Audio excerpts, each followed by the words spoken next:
High above the clouds, where the Himalayan mountains scrape the sky, there are cliffs so steep that even mountain goats hesitate to climb them. On these towering walls hangs one of nature's rarest treasures. It is not gold, it is not precious stone, it is honey. But not just any honey. This deep crimson nectar can cause vivid hallucinations, commands astonishing prices across the world, and can only be harvested by risking everything. Twice each year, men descend vertical cliffs on handmade bamboo ladders, surrounded by thousands of the largest honeybees on Earth. One mistake means certain death. Yet for generations, they have returned again and again. Why would anyone risk their life for honey? To answer that question, we must travel into the remote mountains of Nepal, where one of the world's oldest and most dangerous traditions still survives. The Himalayan mountains have always demanded respect. Their towering peaks, hidden valleys, and unpredictable weather have shaped the lives of the people who call them home. Villages are scattered across steep hillsides where farming is difficult, roads are few, and every journey requires strength and patience. Life here has never been easy. Families depend on whatever the mountains are willing to provide. Terraced fields grow millet, maize, and potatoes. Forests provide firewood. Mountain streams offer fresh water. But hidden high above the villages is another gift from nature, one that has supported these communities for centuries: mad honey. Unlike ordinary honey found almost anywhere in the world, mad honey is incredibly rare.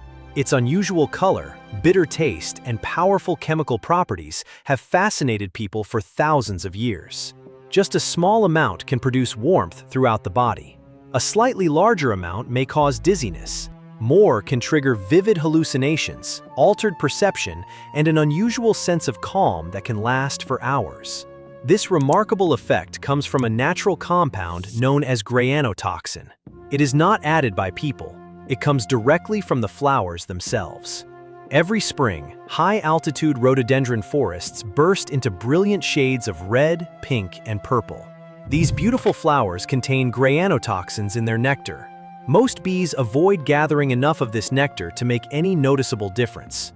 But one extraordinary species does not: the Himalayan giant honeybee. Known scientifically as Apis laboriosa, it is the largest honeybee on Earth. Some workers grow nearly 3 centimeters long.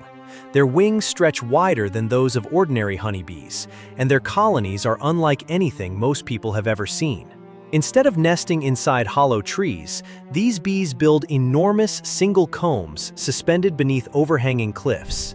Some hives measure more than 5 feet across. Thousands upon thousands of bees cover each comb, forming a living blanket that constantly shifts and ripples across its surface. The cliffs protect them from many predators, but they also make reaching the honey almost impossible. Almost.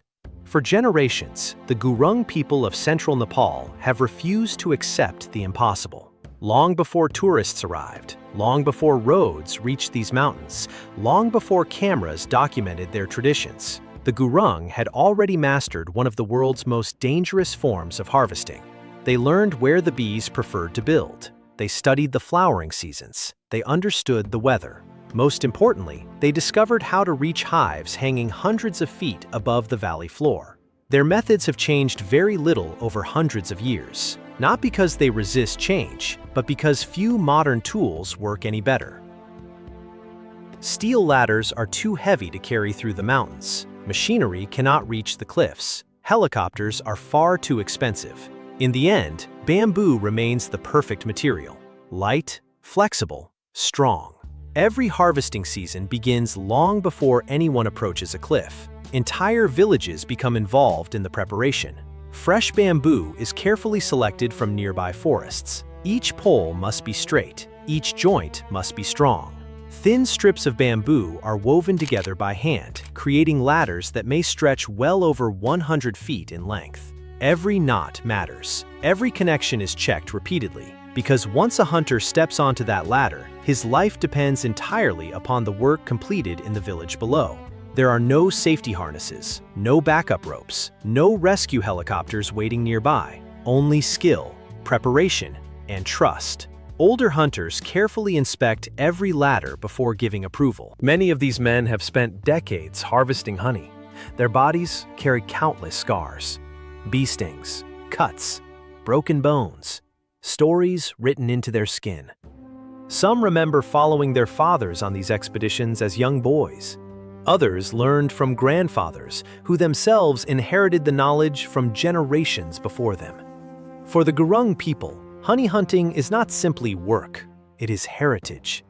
Each expedition carries the wisdom of countless ancestors.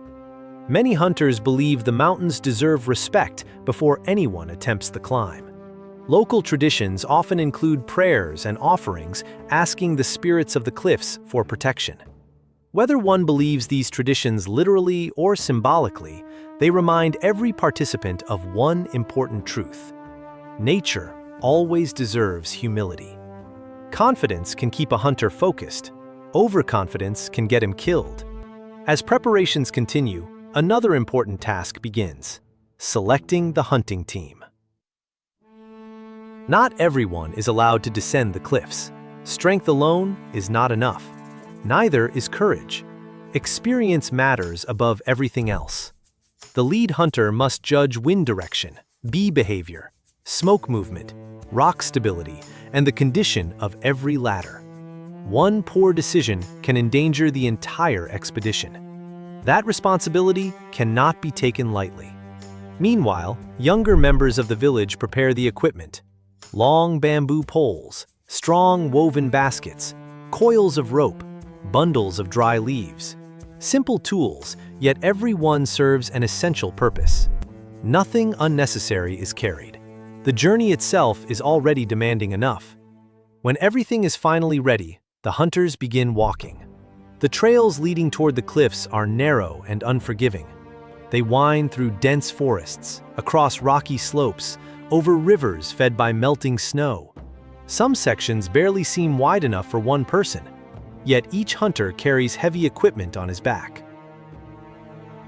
The bamboo ladders alone require several men working together. Hours pass, sometimes an entire day. The higher they climb, the thinner the air becomes. The forests slowly change. Tall trees give way to shorter vegetation. The wind grows colder. Far below, the villages become tiny clusters of rooftops disappearing into the distance. Eventually, the hunters stop. Ahead of them stands the reason for the journey: a massive cliff rising hundreds of feet above the valley. From the edge of the overhang, enormous dark shapes hang suspended against the rock: the hives. Even from a distance, they seem alive. Because they are.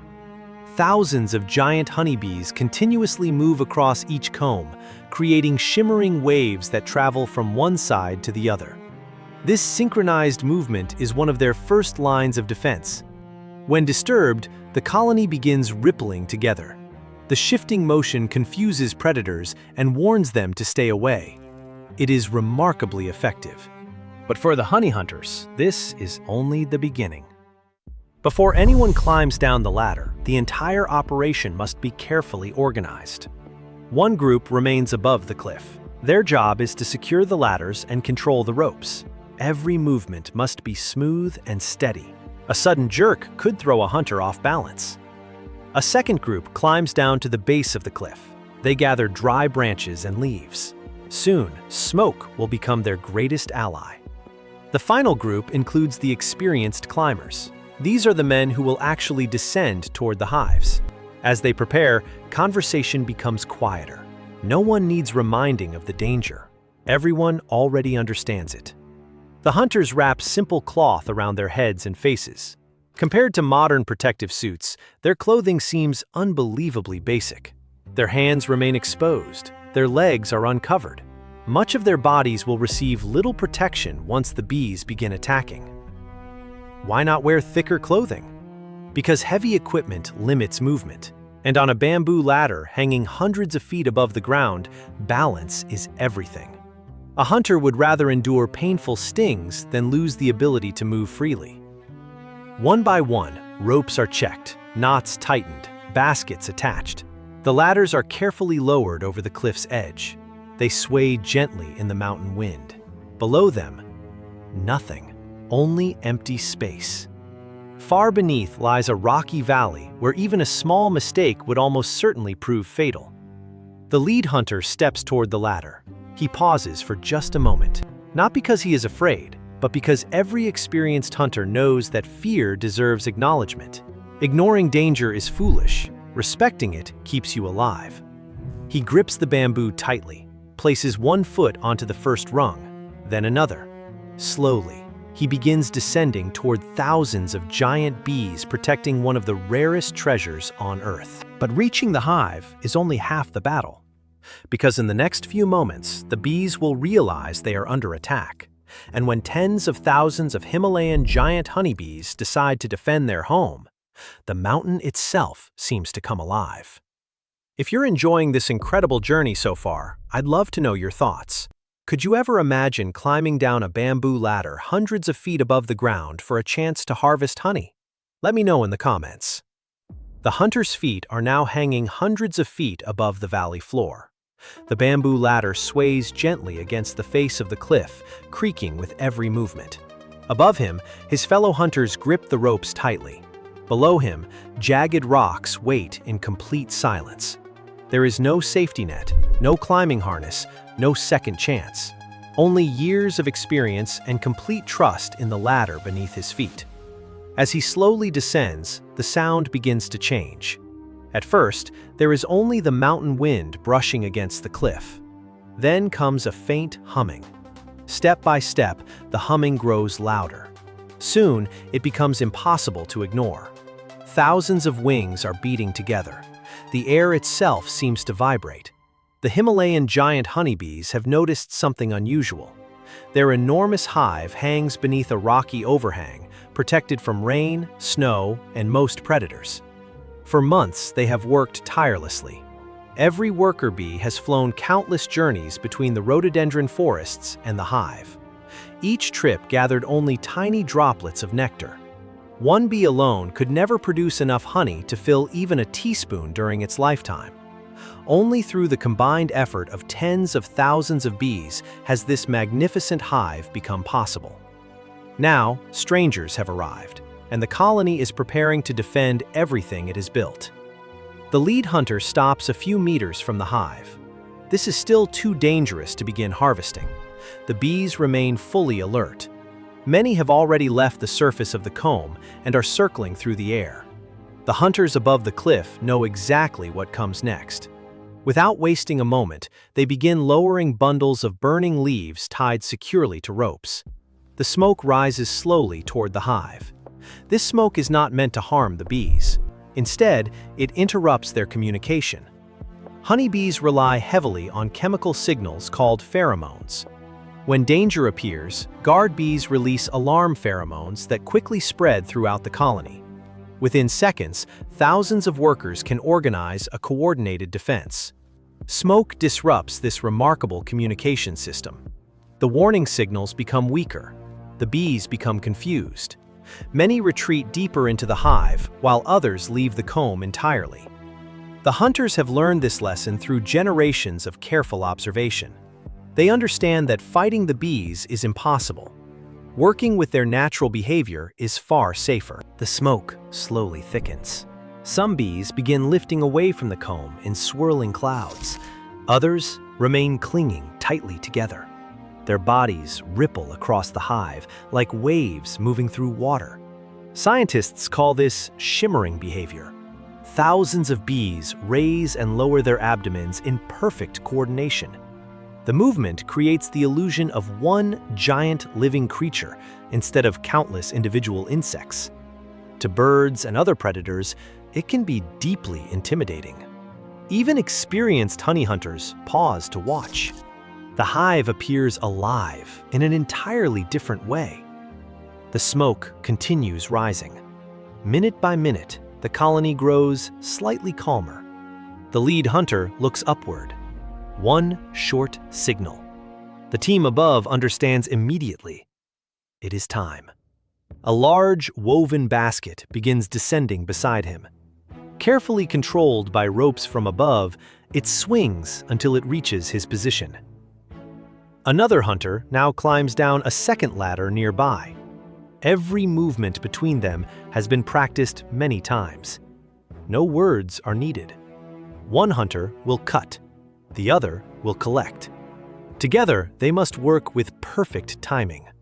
The first hunter grips a long bamboo pole tipped with a sharp blade. Slowly, very slowly, he reaches toward the lower edge of the hive. The bees still cover much of its surface. Some crawl across his hands, others strike his face. Several become trapped beneath his clothing. Almost instantly, stingers begin piercing his skin. The pain is immediate. Unlike ordinary honeybees, Himalayan giant bees inject significantly larger amounts of venom. Each sting burns intensely. Within minutes, most people would instinctively retreat. These hunters do not. Years of experience have taught them to remain calm. Panicking only increases danger. One sudden movement could shake the ladder or provoke an even larger attack. Instead, they breathe steadily. Ignore the pain. Focus entirely on the work. The bamboo blade slides beneath the comb, a gentle push, then another. Finally, a large section begins separating from the cliff. Golden honey glistens inside the freshly exposed cells. The second hunter quickly positions the basket underneath. The heavy piece falls neatly inside. Success. Above the cliff, several men immediately begin pulling the loaded basket upward. It rises slowly through the air, dripping thick streams of crimson-colored honey. Every kilogram represents weeks of work by the bees and valuable income for the village waiting below. Another empty basket descends. The process begins again. Not every attempt succeeds. Sometimes a section breaks unexpectedly. Instead of landing inside the basket, it crashes onto the rocks hundreds of feet below. The precious honey bursts across the stone. Nothing can be recovered. Every lost piece means less income for the community. The hunters know this all too well. Each cut must be precise, each movement deliberate. As the hours pass, fatigue slowly begins to appear. Holding position on a swinging bamboo ladder requires constant effort. The hunter's legs tremble from balancing. Their shoulders ache from controlling the long bamboo poles. Their hands have become sticky with honey. Bees continue landing across their faces and arms. More stingers find exposed skin. Sweat mixes with honey. Honey mixes with dust.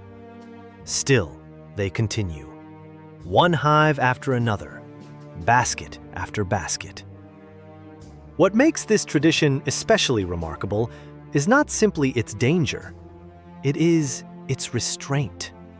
The hunters never remove an entire colony. That would be easier, and it would produce more honey in the short term. But they understand something many modern industries have forgotten. If today's harvest destroys tomorrow's harvest, everyone loses. Instead, they leave a significant portion of every hive untouched. Enough honey remains to feed the colony. Enough wax remains for rebuilding. Enough bees survive to produce another harvest when the flowering season returns. This balance has allowed generations of honey hunters to work alongside the bees rather than against them. It is a relationship built on patience instead of greed. Yet, maintaining that balance is becoming increasingly difficult. The Himalayan giant honeybee now faces challenges unlike any in its history. Climate change is altering flowering seasons. Warmer temperatures affect the blooming of rhododendron forests. Some flowers bloom earlier, others bloom less abundantly. Without reliable nectar sources, bee colonies struggle. Deforestation creates another problem. As forests disappear, so do countless flowering plants that support the bees throughout the year. The cliffs remain, but fewer healthy colonies return to them. Older hunters notice the difference. Many remember cliffs once covered with dozens of massive hives. Today, some of those same cliffs hold only a handful. The decline worries everyone, not only because of lost income, but because this ancient tradition depends entirely upon healthy bee populations. Without the bees, there can be no honey hunters. Back on the cliff, the work continues. The sun climbs higher into the Himalayan sky. Smoke drifts lazily upward before disappearing into the wind. The baskets continue their steady journey. Down empty, up full, down again, up again. The rhythm rarely changes. Every member of the expedition has an important responsibility. The rope handlers must keep constant tension. Those managing the smoke must judge wind direction carefully. Too little smoke leaves the bees dangerously aggressive. Too much smoke reduces visibility for the hunters below.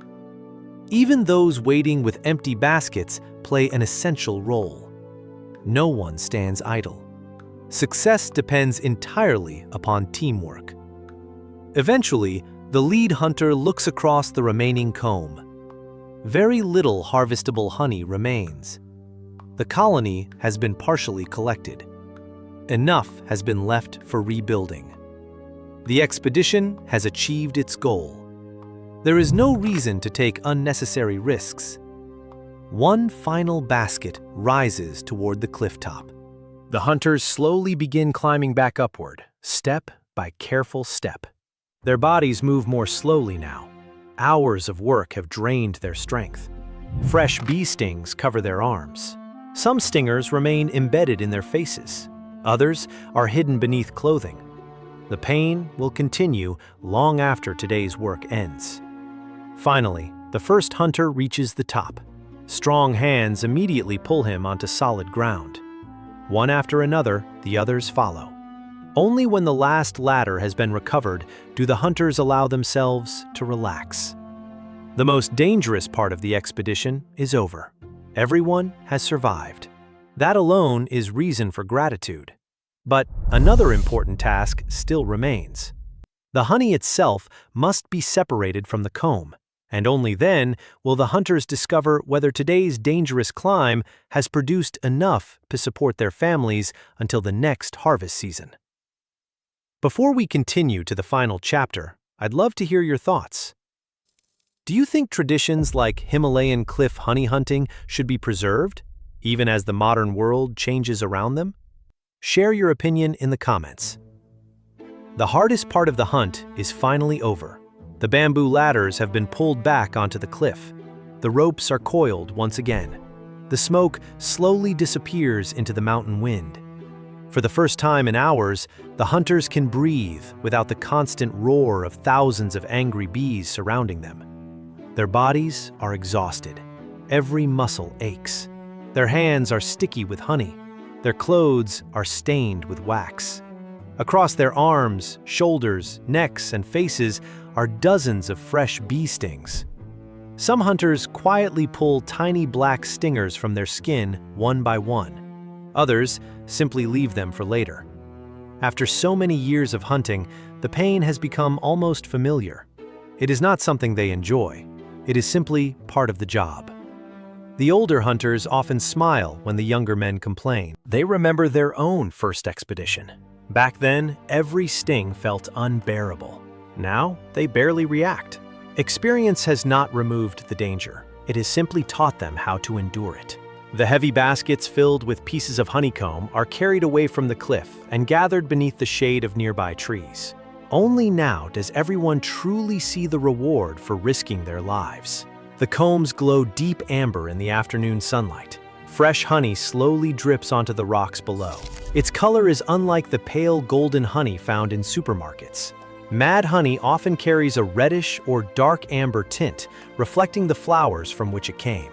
Even its smell is different. It carries the rich fragrance of mountain forests, wildflowers, damp earth, and fresh beeswax. For many hunters, this moment is almost sacred. Months of preparation, hours of climbing, thousands of bee stings. Every sacrifice has led to this single moment, but the work is far from finished. The honey must now be separated from the wax. Large bowls are placed on the ground. The hunters gently break apart the honeycomb using only their hands. There are no complicated machines, no stainless steel processing equipment. Everything remains wonderfully simple. The thick honey slowly begins flowing from the broken comb. Large pieces of wax are carefully squeezed until every possible drop has been collected. Nothing is wasted. The wax itself has value. It can be sold, used to make candles, used in traditional crafts. Even after centuries, almost every part of the hive continues to serve a purpose. To remove bits of wax, dead bees, and tiny fragments of debris, the honey is poured through coarse strainers woven from local plants. The liquid flows slowly, drop by drop. The thick crimson honey collects beneath the filter, shining in the sunlight like liquid amber. Unlike highly processed commercial honey, this honey remains almost completely natural. Its taste surprises nearly everyone who tries it for the first time. People expecting sweetness are often shocked. Mad honey is sweet, but only at first. Moments later, a noticeable bitterness appears. Then a warm sensation spreads across the tongue. Its unusual flavor comes directly from the grainotoxins found naturally in the rhododendron nectar. These same compounds give mad honey its remarkable reputation. For thousands of years, communities across Nepal and neighboring regions have used it as traditional medicine. Small amounts have been consumed to relieve joint pain. Some believe it helps improve blood circulation. Others use it to ease stomach discomfort. In certain communities, it is believed to increase energy and even enhance sexual vitality. Modern scientific research has shown that grainotoxins do affect the nervous system and can lower blood pressure. However, doctors strongly caution that consuming too much mad honey can be dangerous. Symptoms may include severe dizziness, vomiting, blurred vision, confusion, dangerously slow heart rate, and even temporary loss of consciousness. The difference between a traditional dose and a dangerous one can sometimes be surprisingly small. That is why experienced users consume only tiny amounts. Respect, once again, is everything. The mountains teach the same lesson repeatedly. Take only what you need. Never underestimate nature. As the honey fills glass bottles, another reality becomes impossible to ignore. Today's harvest is much smaller than expected. One of the older hunters quietly shakes his head. Years ago, this same expedition might have returned with 3 or 4 times as much honey. Now, many of the cliffs stand nearly empty. The bees themselves are becoming harder to find. Scientists have been studying this worrying decline for years. Climate change has altered the delicate rhythm between flowering plants and pollinating insects. Warmer temperatures are changing when rhododendrons bloom. Unexpected storms sometimes destroy blossoms before bees can collect their nectar. Long periods of drought reduce flowering altogether. At the same time, forests continue disappearing across many mountain regions. Road construction, expanding agriculture, logging, each removes more of the habitat the bees depend upon. The cliffs remain unchanged, but the forests surrounding them slowly disappear. Without healthy forests, there can be no giant honeybees. And without giant honeybees, there can be no mad honey. The hunters understand this better than anyone. Many have watched these changes unfold with their own eyes. They remember valleys once buzzing with bees throughout the flowering season. Today, those same valleys often seem strangely quiet. Some expeditions now return after finding only a handful of active hives. The reduction affects far more than tradition. It affects survival. For many mountain families, mad honey provides one of the year's most important sources of income. A single kilogram can sell for several $100s in international markets. Collectors value it for its rarity. Traditional medicine practitioners seek its unique properties. Curious travelers travel great distances hoping to taste it. This demand creates opportunity, but it also creates pressure. Harvest too aggressively, and future colonies may disappear. Harvest too little, and families lose valuable income. Finding the right balance has never been more important. Fortunately, most traditional Gurung honey hunters already understand sustainable harvesting better than many outsiders. For generations, they have intentionally left significant portions of every hive untouched. They know the bees must survive, the colony must rebuild, otherwise there will be nothing to harvest next season. It is a lesson learned through centuries of living alongside nature rather than trying to dominate it. Yet another challenge now threatens the future of this remarkable tradition: the younger generation. Life in Nepal is changing. Education has become more accessible. Cities offer jobs that previous generations never imagined. Tourism, business, technology, construction. Young people increasingly leave the mountain villages searching for new opportunities. Few wish to spend years learning one of the world's most dangerous professions. Can anyone blame them? Honey hunting demands extraordinary courage, years of training, constant physical risk, and increasingly uncertain rewards. Many young villagers admire the tradition deeply, but admiration does not always become participation. Some older hunters quietly admit their greatest fear is not the bees. It is the possibility that no one will continue after they are gone. One elderly hunter looks toward the cliffs stretching across the valley. He remembers following his grandfather along these same mountain paths. Now he wonders whether his own grandchildren will ever make the journey. Perhaps they will, perhaps they won't. Only time will answer that question. Despite these uncertainties, the tradition continues. Every successful expedition strengthens the connection between the community and its ancestors. Every ladder woven from fresh bamboo carries knowledge passed through countless generations. Every careful climb reminds the hunters that courage is not the absence of fear. It is choosing to continue despite it. Perhaps that is why this story resonates with so many people around the world. It is not only about honey, it is about determination. It is about preserving knowledge that cannot be learned from books alone. It is about understanding that some traditions survive not because they are easy, but because they remain meaningful. As the sun begins sinking behind the Himalayan peaks, the hunters carefully pack their bottles of honey. The empty baskets feel much lighter now. The bamboo ladders are tied together once more. The long walk back to the village begins. This journey feels different from the one that brought them here. There is less tension, more conversation, occasional laughter. Relief has replaced uncertainty. When they finally return home, families gather to welcome them. Children eagerly examine the bottles filled with deep crimson honey. Neighbors ask about the harvest. How many hives? How much honey? Were the bees aggressive? Did everyone return safely? The answers matter, not simply because of money, but because each successful expedition means another chapter has been added to a tradition stretching back hundreds, perhaps thousands of years. As darkness settles across the mountains, the cliffs once again become silent. The giant honeybees begin repairing the hives left behind. Soon, the forests will bloom again. The colonies will grow stronger, if nature allows, if the flowers return, if the forests remain. The hunters will climb once more, perhaps next season, perhaps next year, carrying the same bamboo ladders, following the same ancient paths, trusting the same remarkable partnership between humans and the wild. Because for the Gurung people, mad honey is far more than a rare luxury. It is history. It is identity. It is survival.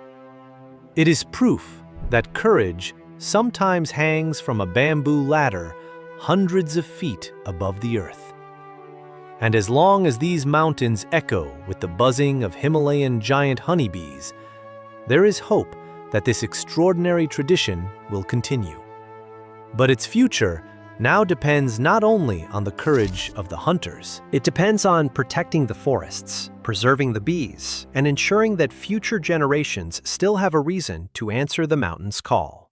Thank you for joining me on this incredible journey into the Himalayas. Before you go, I'd love to hear your thoughts. Would you ever taste mad honey, knowing its unusual effects? Or is this one adventure you'd rather admire from a distance? Leave your answer in the comments. I always enjoy reading your thoughts. And if you enjoyed this story, don't forget to subscribe for more fascinating journeys into the world's oldest traditions, hidden cultures, and extraordinary ways of life. Until next time, stay curious, stay safe, and I'll see you in the next adventure.